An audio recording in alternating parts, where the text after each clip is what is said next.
Sure, there's pressure, but it's coming from the public as much as it is from politicians. Look, Don, listening to polls, talking to friends around the country, it's clear the country hasn't panicked about Ebola, but people do want to know that the government has this under control, that the government is being decisive, that it's being strong. Would a travel ban solve that problem? No. But we already know that the existing system has allowed somebody to lie coming in, and he died, and he spread it. You know, and so the current system isn't foolproof. Sure, if you put in a travel ban, some people may escape, but there are one heck of a lot more people coming in on those planes openly that are going to sneak around the system. So I think most Americans look at this and say, well, let's try the travel ban. Maybe it will help.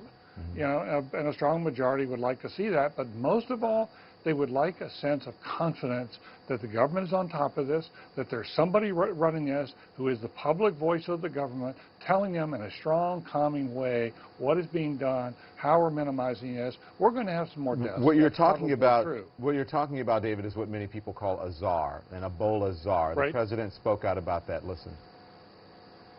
It may make sense for us to have one person, in part just so that after this initial surge of activity, we can have a more regular process just to make sure that we're crossing all the T's and dotting all the I's going forward. Okay?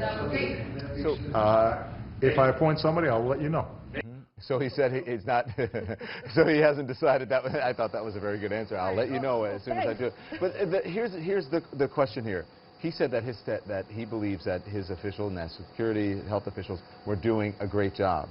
And many have, some, I shouldn't say many, some have said, well, this is a heck of a job Brownie moment. This is the Katrina moment. I mean, does it rise to that level, you think? I think so, only in that there's well, no, I mean, it just the inconsistency in what was told to us, starting with the President of the United States a few weeks ago. He said, it's highly unlikely you'll come to the U.S. Then it came to the U.S. And then it was like, oh, don't worry about it. And then the CDC director came out and said that protocols weren't in place. And then they said they were in place. I mean, there's been inconsistencies here that have led to a perception of ineptitude. David, has he been inconsistent? Because, you know, it would seem to most level-headed people that it's unfair to compare the death of almost 2,000 people to one person who has died in the United States and 2 people who have tested positive so far. Has he been inconsistent, and is that fair, that comparison? I don't think that's the most serious problem here. I think there have been some kind of inconsistencies. People have noticed that.